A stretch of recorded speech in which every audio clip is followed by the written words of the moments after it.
Hello everyone, আসসালামু আলাইকুম। এই তো প্রতিদিনের মতন আরও একটি নতুন ব্লগ নিয়ে আসলাম। আর এই তো সকালে মেয়েকে রেডি করাই দিছি। মেয়েকে নিয়ে এখন স্কুলে চলে যাব। আর ওকে স্কুলে দিয়ে আবার চলে আসি। আগে তো প্রথম 2-3 মাস স্কুল দিয়ে বসেই থাকতে হতো, যে পর্যন্ত ছুটি না হতো। যাই হোক, আমার মেয়েটা এখন একটু বোঝে, ও আর এখন কান্নাকাটি করে না। ওকে স্কুলে দিয়ে বাসায় চলে আসলাম। এসে ছোটো মেয়ের সাথে 1 ঘন্টার মতন ঘুমাইছিলাম। তারপরে যে এখন রান্নাবান্না শুরু করে দিয়েছি। এখানে আমি করলা ভাজি করে নিতেছি মাছের ডিম দিয়ে। আর মাছের ডিম দিয়ে আলু দিয়ে করলা ভাজি ভাজা ভাজা করে করলে খেতে কিন্তু খারাপ লাগে না, অনেক ভালোই লাগে খেতে। আর গতকালকে মুরগির মাংস রান্না করেছিলাম, সেই তরকারিটা ছিল, ওটা হচ্ছে এখন গরম করে নিতেছি। আর ভাত বসাই দিছি দুপুরের জন্য। এই তো এই টুকটাক রান্না করতে করতেই সময় হয়ে যাবে মেয়েকে স্কুল থেকে আনার জন্য। কিছুটা রান্না শেষ করে তারপর স্কুল থেকে নিয়ে আসবো বড় মেয়েকে। আর এদিকে যে ভাজিটা আমার ভাজা ভাজা হয়ে গেছে, আমি ভাজিটা নামাই রাখবো এখন। আর করলা ভাজি ভাজা ভাজা করলেই খেতে বেশি মজা লাগে। এরপর তো বড় মেয়েকে স্কুল থেকে নিয়ে আসলাম, এসে ওকে একটা ডিম ভেজে দিয়ে তারপর এখন ভাত খাইয়ে দিব। ও করলা ভাজি খাবে না, এজন্য ডিম ভেজে তারপর 2 মেয়েকে একসাথেই খাওয়াই দিব। এরপরে যে মেয়েদেরকে খাওয়াইয়ে তারপর এখন রান্নাঘরে চলে আসলাম। আজকে মুগ ডাল রান্না করব রুই মাছের মাথা দিয়ে। এজন্য আমি এখানে ডালটা ভালো করে একটু ভেজে নিতেছি। আর এই যে এখানে আমি রান্নাটা বসাই দিছি।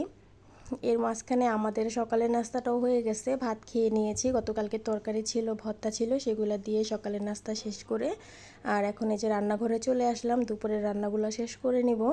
আর এদিকে এই যে আমি মাছের মাথাটা রান্না করার জন্য এখানে আমি সব মশলাই দিয়ে দিতেছি। সব মশলা ভালো করে কষাই নিব। এখানে হলুদের গুঁড়া, মরিচের গুঁড়া আর পেঁয়াজটা আমি লাল লাল করে ভেজে নিয়ে সব মশলা দিয়ে এখন ভালো করে কষাই নিব। আর এই তো এখন পরিমাণ মতো লবণ দিয়ে মাছের মাথাগুলো দিয়ে দিব।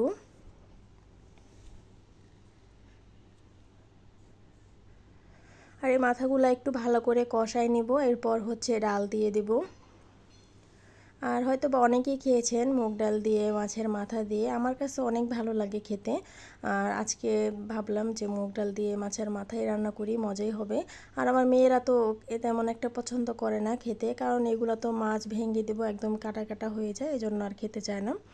যাই হোক, ওদের জন্য আবার অন্য কিছু একটা রান্না করতে হবে।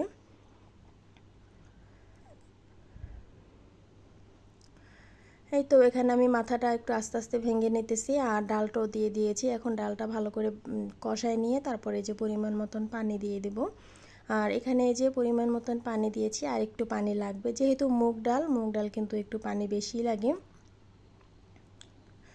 আমি তো প্রথমে অল্প পানি দিয়েছি, তারপরে তো আর কোনো পানি দেই নাই। পরে আবার আমার শাশুড়িকে দেখালাম, বললো যে আর একটু পানি লাগবে, যদি ঠান্ডা হয়ে যায় তাহলে আরও একদম শুকায় যাবে।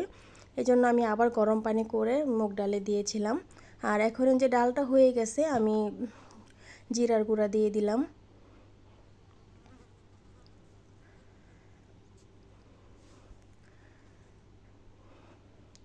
এই তো রান্নাটা হয়ে গেছে। আর এদিকে হচ্ছে মাছের ডিম ভুনা করব। এখানে আমি মশলাটা ভালো করে কষায় নিতেছি। এখানে আমি পেঁয়াজ দিয়েছি, তেলে দিয়েছি, তারপর হচ্ছে সব মশলা দিয়ে ভালো করে কষায় নিলাম। আর এদিকে 2 পদের মাছের ডিম ছিল, শিং মাছের ডিম আর হচ্ছে খল্লা মাছের ডিম ছিল। 2টার ডিমে একসাথে মিক্স করে এখন এই যে ভুনা করে নেব।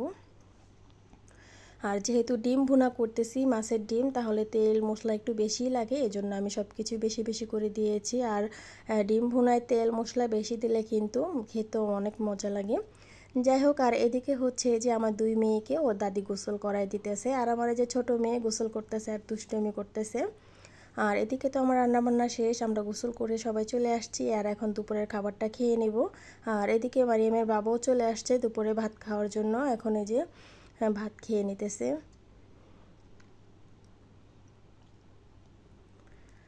আর এই যে মাছের ডিম ভুনা করেছিলাম, অনেক মজা হয়েছিল। আর এই যেখানে মারিয়ামের বাবা খেয়ে নিতেছে, সে আবার মরিচ অনেক পছন্দ করে, ঝাল ঝাল সব খাবারে অনেক পছন্দ করে, এই জন্য শুকনা মরিচ নিয়ে নিয়েছে আলাদাভাবে।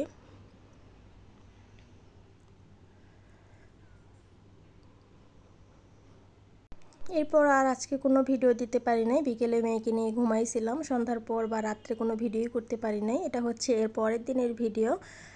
এই সকালে উঠে একটু চা বানিয়ে নিলাম আর সাথে তো ভাত বসাই দিছি, যেহেতু গ্যাসের সমস্যা হয় এজন্য সব কিছু একটু তাড়াতাড়ি রান্না করে নিতে হয়। আর এখানে চা হয়ে গেছে, আজকে আর দুধ চা বানাই নেই, আজকে লাল চা বানাইছি।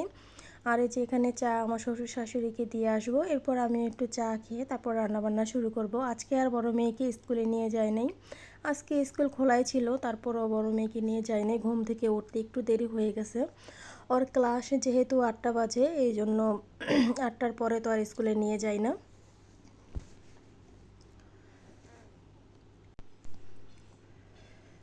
এই তো ওই যে এখানে এখন চা দিয়ে এসে তারপর আমি একটু চা খেয়ে নেব। আর আমার দুই মেয়ে ঘুমাইতেছে এখন, আর আমি এখন একটু রান্নাটা তাড়াতাড়ি করে নেব।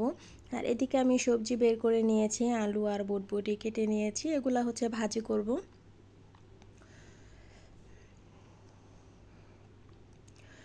এই যে আলু দিয়ে বুটবুটি ভাজি কিন্তু খেতে অনেক মজা লাগে। আমি এখানে ভাজিটা বসাই দিছি, আর আজকে ভাজির মধ্যে শুকনো মরিচ দিয়েছি, আর শুকনো মরিচ দিলে কিন্তু একটা আলাদা ফ্লেভার আসে, খেতেও মজা লাগে। আর এদিকে ভাতটা বলক চলে আসছে, আর ভাবলাম মারিয়ামের জন্য কিছুটা রান্না করে রাখি, সকালের নাস্তার জন্য আজকে ডিম সেদ্ধ দিয়েছি মারিয়ামের জন্য। আর এদিকে হচ্ছে যে পটল ভেজে নেব, আমি পটল কেটে তারপরে ধুয়ে হলুদের গুঁড়া আর হচ্ছে লবণ দিয়ে ভালো করে মাখায় নিছি।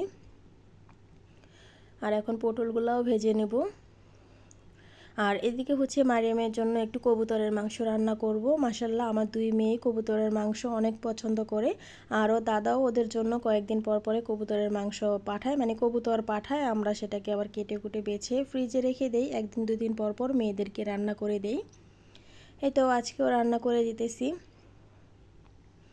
একবারে ঝাল কম দিয়ে একটু আদা রসুন বাটা বেশি দিয়ে তারপর রান্না করে দিই। মাশাল্লাহ আমার দুই মেয়েই পছন্দ করে অনেক।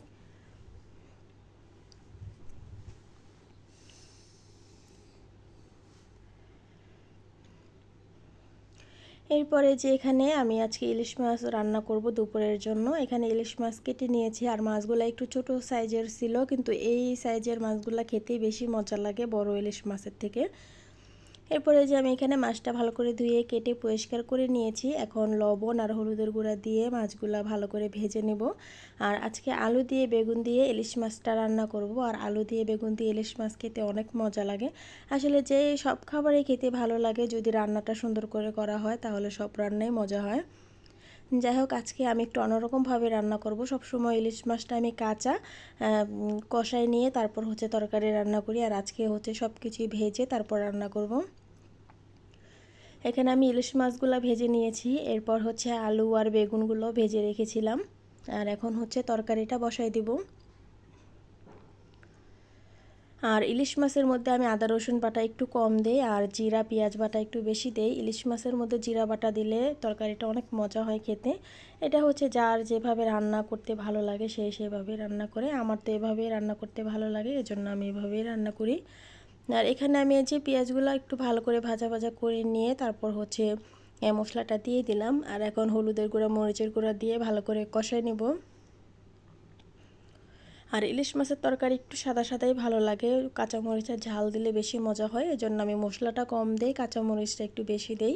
আর এদিকে আমি এই যে আলু বেগুন দিয়ে দিলাম, সেগুলো একটু ভালো করে কষায় পানি দিয়েছিলাম, পানিটা কিছুক্ষণ শুকাইছে মতন আমি এই যে মাছগুলো দিয়ে দিলাম।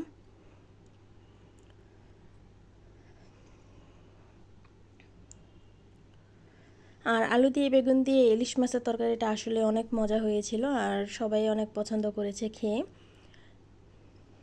যাই হোক, এরপর এখানে আমি ডিম ভেজে নিতেছি। আর এখন দুপুরের ভিডিও করতে পারিনি, দুপুরে তো সবাই খাওয়া দাওয়া করেছিলাম, এরপরে এক বিকাল ঘুমাইছিলাম ছোটো মেয়েকে নিয়ে। বড় মেয়ে ম্যাডাম আসছিল, ওকে পড়াই গেছে, এরপর ঘুম থেকে উঠে বড় মেয়ে বলতেছে যে খিদা লাগছে, দুপুরে তেমন একটা ভাত খায় নাই। এই জন্য ভাবলাম ও তো ডিম ছাড়া কোনো কিছুই বেশি পছন্দ করে না, ডাল আর ডিমটা অনেক পছন্দ করে, এই জন্য ভাবলাম আজকে তো আর ডাল রান্না করি নাই, ওকে ডিম ভেজে ভাত খাওয়াই দেই। এরপরে যে এখানে ডিম ভেজে নিলাম, এখন বড় মেয়েকে খাওয়াই দিব।